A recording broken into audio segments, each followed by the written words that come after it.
Haha! Greetings, everyone. Haha! Greetings, everyone. Tekking101 here. Tumble away!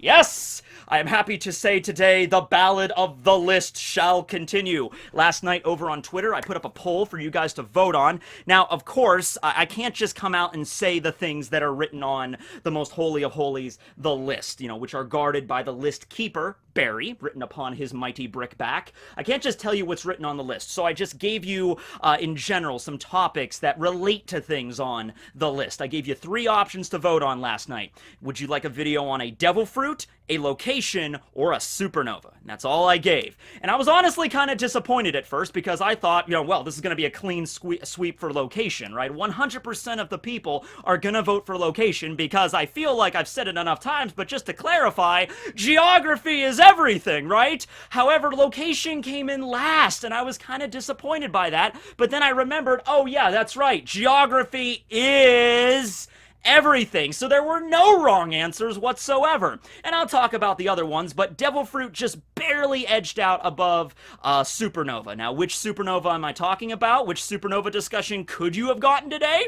I don't know. I guess we'll just have to wait for the later edition of the list. So today, there's actually 2 Devil Fruits on the list that I'm going to discuss, but today I think I will go with, yes, Barry, we will go with your favorite Devil Fruit, the Ishi Ishi no Mi, or Pica's Stone Fruit. Not the Ichi Ichi no Mi, the Ishi Ishi, as in Japanese for stone or rock can be read as Ishi. Also, it's another way it could be read as in doctor, so Ishi, like in Bleach, Ichigo's dad is Ishin Ishi, that's where that comes from there. Although, I will say, an Ichi Ichi Paramecia, that could have some battle capabilities as well. I mean, it's kind of a goofy concept, but, you could have like an ability, like you could shoot out like a spore cloud or something, and whoever it comes in contact with breaks out in hives or like chicken pox, and like, oh no, it's so itchy. I mean, that would bring down Kaido. I'm saying that right away.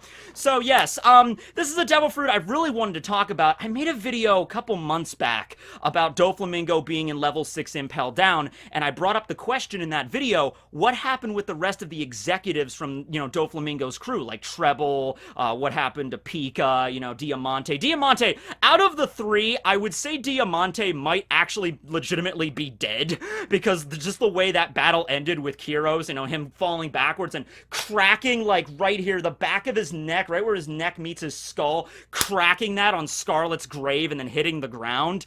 I think he's still alive, but, I mean, he might have some permanent injuries from that, okay? But at the end of the day, I think, Pica and Treble, they might still be able to fight, but where did they end up? Did they get put in Impel Down too?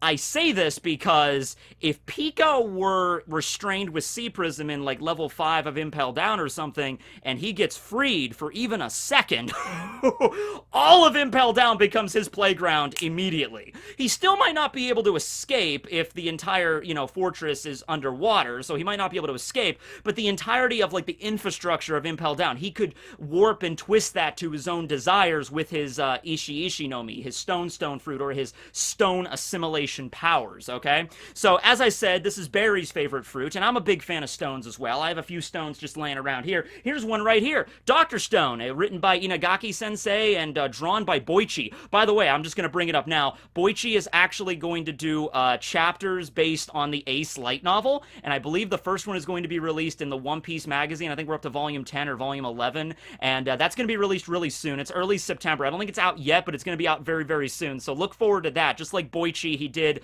a redone chapter of the chapter where Zoro fought Mihawk at the Baratier. I love Boichi's artwork, so yeah, look forward to that. But that's Dr. Stone, and we have another stone right here. I'm not really sure what kind of stone it is or where we picked this up. I just kind of found it lying around on one of my dressers in here. It's very spiky though, and it looks cool, and it's purple. So I'm just gonna rock with that. And Barry, I'm just gonna give you a little bit of a punk hairstyle for this video. Yeah, that's going with it, Barry. Yeah, cool.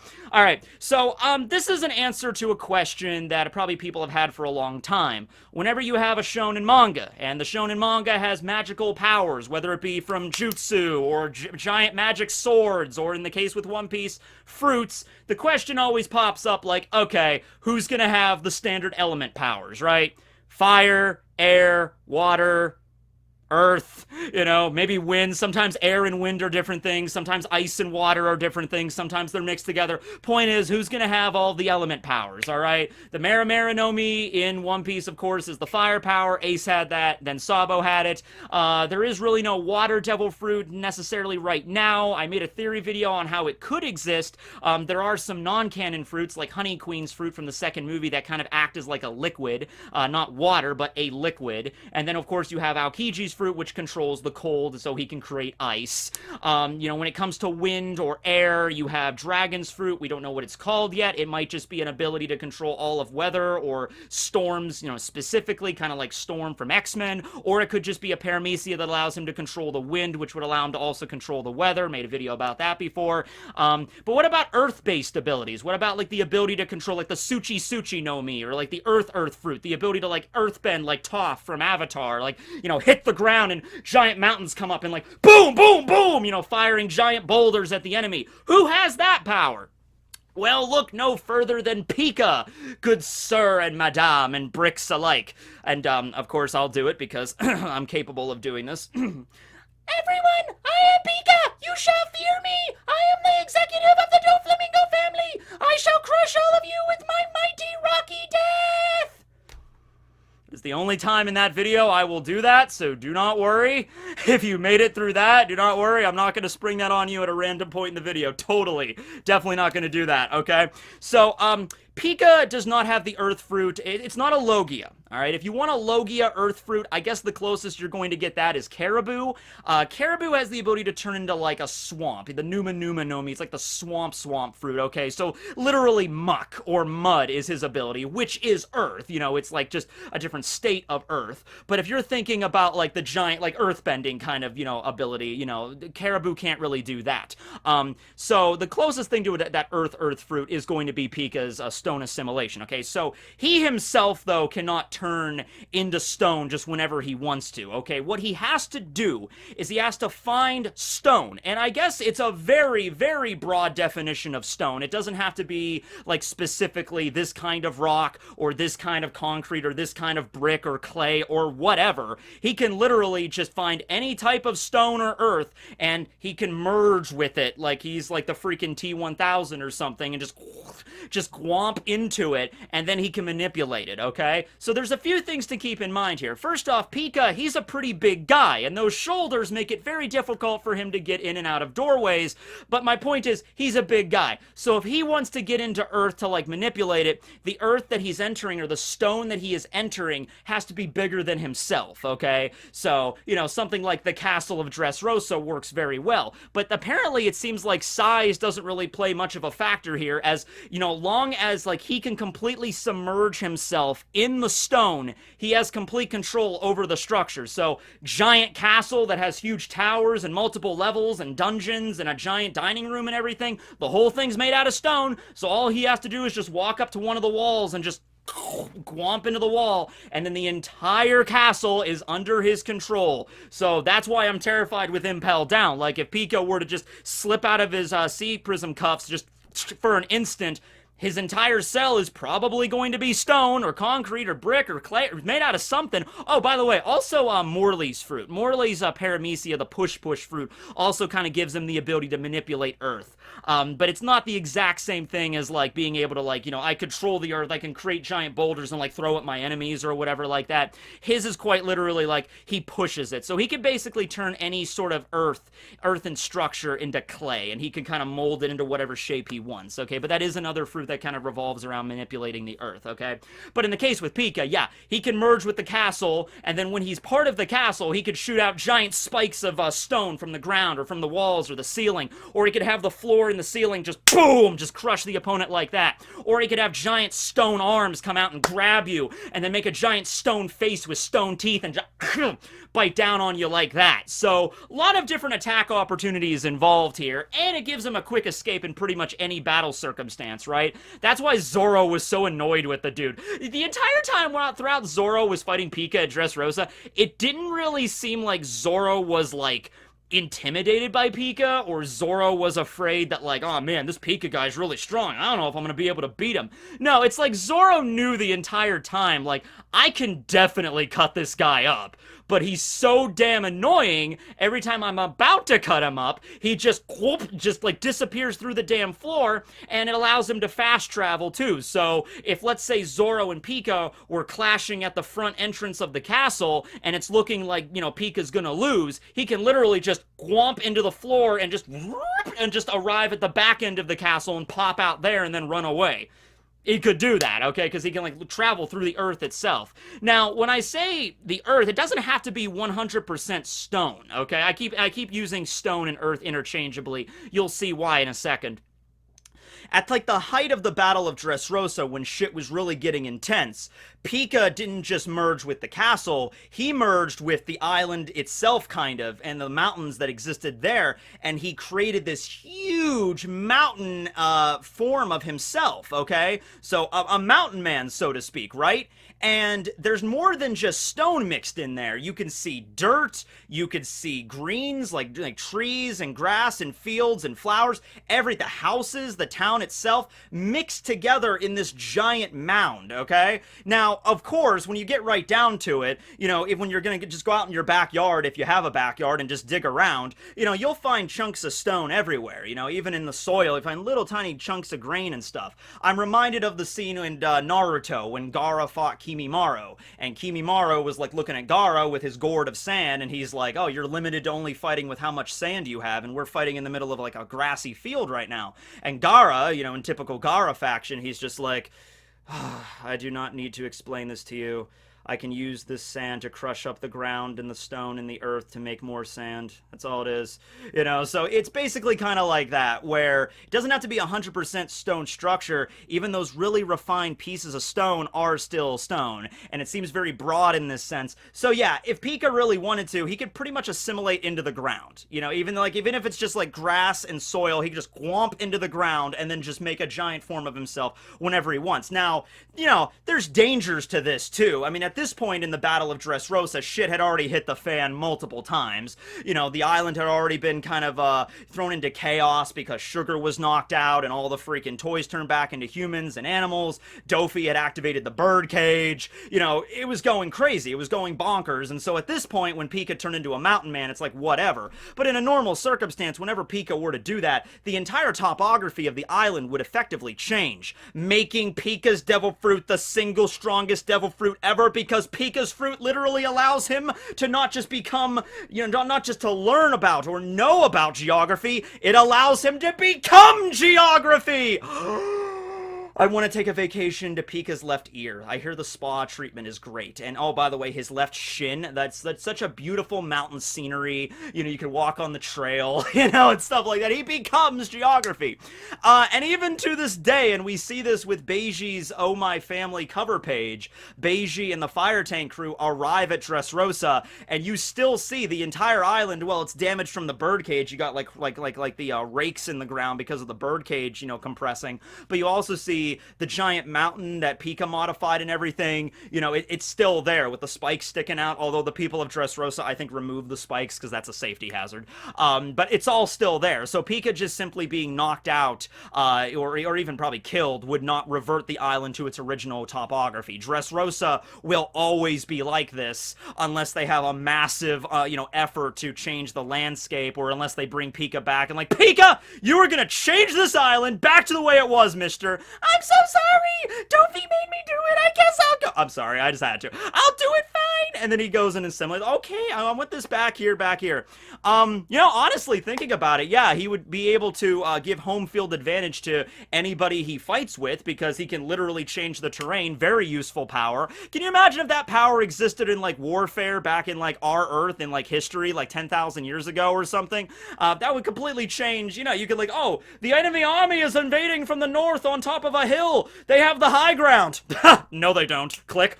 You know, like, oh no, we do. We got the high ground, right? That'd be damn cool, right? That would be a very impressive ability. And you could see that being used in One Piece too. So who knows? Like, if I was Blackbeard and if I knew about the ability of the Ishi no Mi, I would kind of go after that, right? If I could take out Pica, get his fruit, and you know, is like, oh, there's an enemy army, like, you would be able to, like, not even just the high ground, you would literally be able, with this fruit, enemy army coming toward you, you can open up, like, a giant crevasse or crevice, which is what? I don't know. Is there a distinction, or if it's just, like, an accent thing? I don't know. But, you know, you could literally just, like, the enemy army's charging! Oh! Stop! Done! You know, like, that would be super easy to do. You can make giant walls just surround the enemy, and then just spikes shoot out. I'm thinking of so many horrific ways you could use this fruit in, like, warfare, but, you know, it doesn't take much to really think about this. Did Pica have an awakening? Because it really seemed like he could control most of the earth with his power. You know, like, he's taking over entire castles. He's taking over, like, an entire island and mountainside, basically. How could you awaken this fruit much further, is what I'm saying. It makes me almost think that, like, Pica, and Pica's an older dude. Pica is, I think, slightly older than Doflamingo, yeah, and in Virgo. You know, not quite as old as Treble and Diamante, but he's still, like, I think in his, like, 40s or something. You know, like, if Pica could awaken his fruit, though, what more could he do with it than he already has, you know? So maybe he focused all of his effort on his devil fruit, training in that, maybe even awakening it, but then he didn't really pay much attention to his body. I mean, he definitely hits the gym, and he's got full body armament, but we saw how that all went down with Zoro. It's just, like, kind of the same thing that happened with Virgo. I'm like, oh, you know, the guy in the heart seat went full body armament hockey, and that didn't end up very good for him, and now the spade seat is also going full body armament. Yeah, it didn't work out for you either, okay? So, yeah, that didn't really go too well for them. But you never really had the impression Zoro was, like, afraid of Pica for one simple reason, and this is something to kind of really keep in mind with Pica's fruit. It seems like I've kind of built it up as this really, really overpowered thing, and it definitely can be. But keep in mind, it allows you to become one with stone. Stone is very rough. Stone is very tough. Depends on the stone, of course. But at the end of the day, it's not indestructible, right? I mean, maybe if he assimilated with, like, a really, really strong mineral or something, like if Pica could assimilate into, like, oh, there's a giant lump of tungsten just hanging out, you know? Metal? Could he assimilate with metal? I guess not, maybe. I mean, it's not technically a stone, but it's like, as once again, as Avatar The Last Airbender has shown us, you know, even metal are just parts of the earth that have been purified and refined. So, could he? Maybe that's the awakening. That could be the awakening right there. Being able to assimilate with not just, like, rocks and, like, gems and, like, the soil, but also being able to assimilate with things that have very, very, very, very refined pieces of stone in them. So, like, metal, for this instance. Okay, I'm just headcanon. I'm just gonna go with that because I really don't see Pica having an awakened power. I mean, maybe it's possible, but it's Pica. Oh, Dofi! Look! I have achieved my awakening! My power is now absolute! Good job, Pica. Good job, buddy. Let's go out to eat. Everybody, Treble, Diamante, Virgo, we're all going out to eat spaghetti because Pica here has finished he's mastered his devil fruit. He's awakened its power. Yay! Spaghetti! I'm going to go to Olive Garden and we're going to get some breadsticks. Yeah! Okay. All right, I'm done. I swear to God, I'm done. Okay. Oh, God. Okay. So, it's just stone, though. Zoro, being a master swordsman, armament hockey, all that shit, Zoro can cut through stone like it's nobody's business. Like, he could have done that, like, even before the time skip. Like, that's not even that hard for him, right? Like, if Pica could turn into diamond, or assimilate into diamond, maybe a different story there. You know, and even before the time skip, if he could have assimilated into steel, that would have given Zoro some trouble, like with his fight with Mr. One, Daz Bones and all that shit. But, yeah, it's not indestructible. And the way that Zoro finally beat him, is actually very reminiscent. It calls back to, remember when I did Odin's video, comparing him to the labors of Heracles, right? Okay, from Myth? Okay. I mentioned in that video that we went through all of Heracles' labors, okay? All 12 of the labors. But I also mentioned there was a lot of things that was like side questy things or things that Heracles has kind of done along the way, you know, while he was doing the labors. Well, one such thing that I left out was during the 11th labor, when he was going after the golden apples of the Hesperides nymphs, Heracles, just kind of while, you know, traveling toward that place, ends up in a wrestling match as you do. I mean, the Greeks were really well known for, they invented wrestling, right? So, of course. So, he ends up in a wrestling match with a dude named Deus. Deus is the son of Gaia, the mother of the earth, and Poseidon, who is the Greek god of the weather and storms and the ocean tides and stuff like that, okay? So, yeah, Heracles just walking along, I'm just going to the golden apples, gonna get those, you know, from the Hesperides, and then you see Deus there, and then they start to wrestle, because, okay, let's wrestle, Deus, let's go! Now, Heracles, very, very strong dude. However, Deus, because he is the son of, not even just a god, Poseidon is a god, but Gaia is like, she's not a titan, but Gaia is supposed to be, like, the descendant, like, chaos in... Okay, Greek mythology very, very quickly, very briefly, okay? Chaos kind of starts everything. Chaos is at, like, the top of, like, the god and goddess and the titans and all the whole family tree. It starts with chaos at the very, very top, okay? And then chaos has children. Tartarus is one, Gaia is one, Nyx is one, who's the knight, Eros is one, so I don't even really know if Gaia is a god or a titan or just something else altogether, because she is the direct child of chaos, or, you know, creation of chaos, okay? So point is, though, Gaia is the power of the earth, okay? She's like Mother Earth. So as long as Deus has his feet or any part of his body physically touching the ground, he can't lose. He's indestructible, okay? Now, Heracles, being Heracles, very strong, but he just can't keep Deus down. That is when, that's when Heracles gets the idea of, like, he's like, Deus is like, as long as I touch the ground, I cannot be bested. Heracles is like, okay, just picks him up, lifts him off the ground, and he beats him, okay? So that's kind of like how Zoro defeats Pica here. You know, Pica, as long as Pica stays in contact with the ground, or, you know, if he comes in contact with the castle, anything that's stone, he can basically just assimilate into it. So Giant Mountain Man, Zoro cuts it in half, he can always turn the stone back into regular stone, while his real body is inside of it and can kind of squirm wherever.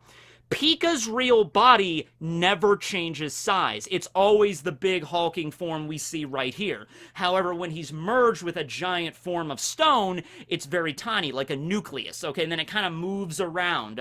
Think of like the elder Toguro brother from Yu Yu Hakusho, okay? Or another Yu Yu Hakusho reference. Remember in the Four Saint Beasts arc, you know, there was that rock dude that also had like kind of like a core that Kurama broke. Think of it like that, where, you know, he's got this giant hulking form, and Zoro's about to slice the whole damn thing in half, but, you know, Pica can just take his nucleus and just shift it over here, so when it gets sliced, Pica's over here now. Slice that again, Pica's over here now, and that's what was that was pissing off Zoro. So Zoro's like, alright, well, first thing I'm going to do is, he has Orlumbus chuck him toward the giant mountain when Pica's going to crush King Riku Dole III. He uses his Ichigai Dansengai Sensegai! Slices up Pica Mountain, and then you have some awesome anime fall physics here, where this giant explosion just boom slices Pica while spontaneously shooting him into the sky. Like, whoa! I'm sorry. Whoa! He's in the sky, and Zoro knows, he's like, alright, this is the opportunity. It's time to nut up or shut up. It's either now or never.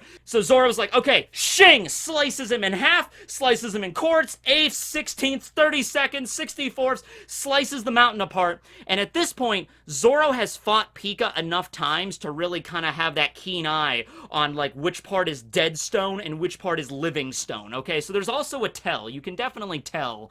You know, first time fighting him, he really couldn't figure it out. So this is something you just gotta learn from experience, and Zoro's really, you know, keen for fighting and everything, so he's really good at this. So he's like, alright, slice up left and right. Left is dead, right is alive. Shing! Okay, up or down? It's down. It's kind of like a little mini game, and like if there was like a One Piece game where you were like fighting Pica, it would be something like that. Like slice, you know, left or right, pick one. Left. Okay, correct. Slice again. Up or down.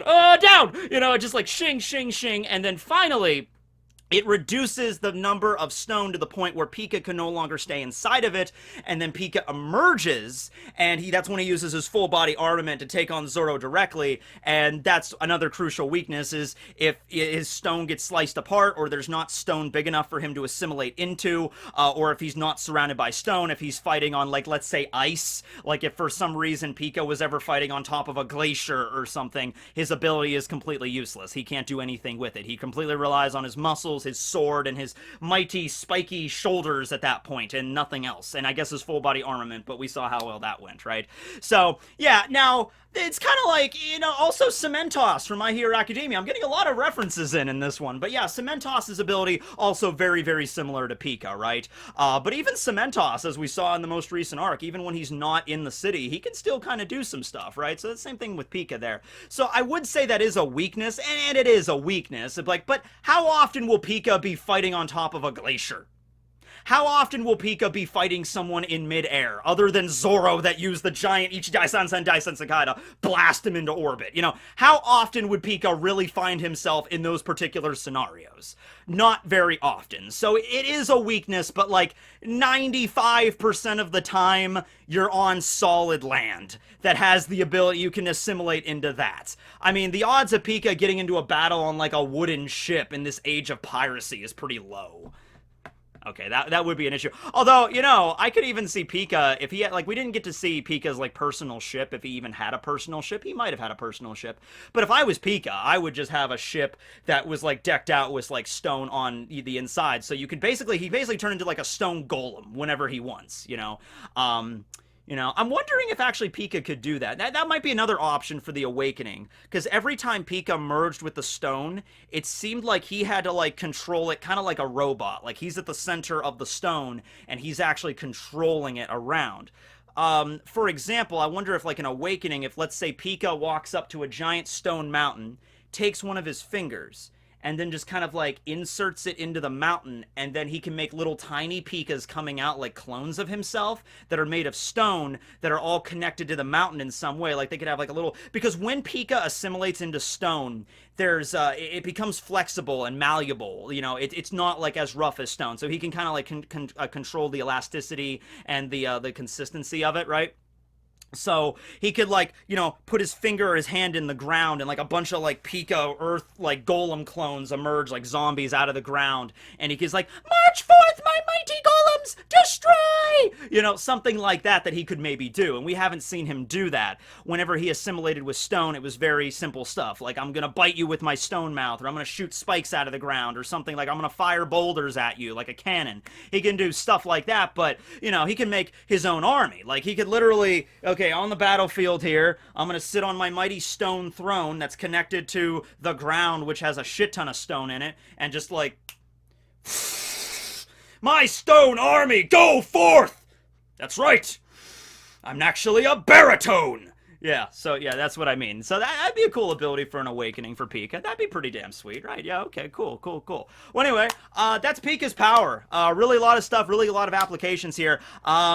I would like to see it again, whether or not Pica comes out of Impel Down or wherever he's being stored. I mean, honestly, if I was a member of the Marines or the government and I knew Pica's ability, the last place I would put him, the last place would be in Impel Down. All right, like I said, for all those reasons, you know, if I was in charge of, like, okay, Pica has the ability to assimilate into stone. All right. Honestly, like, can we make a cell out of giant, can we just get a freezer, get a giant metal freezer, and then huge chunks of ice in the freezer, and then just chain him into the freezer, you know, and then see Prism Stone, I'm chain him in the freezer so he's only surrounded by ice. Ice, or I would say wood, but wood is not going to hold Pica. If he managed to break out of the chains, he would tear anything wooden to shreds, you know? So ice might be able to handle, and it might also, like, freeze him, like, cryogenically freeze him, like, so he can't move. That would probably be your best option. Or metal, if he truly cannot assimilate with metal. But even then, I'd be like, that's too much of a gamble. You know what I mean? So you might want to try something else. Maybe something like really pure metal, like platinum or something like that. But yeah, anyway, hope you guys enjoyed the video. This was the third video on the list. What's coming up next? Well, we have things. We have stuff. I have stuff planned. Away!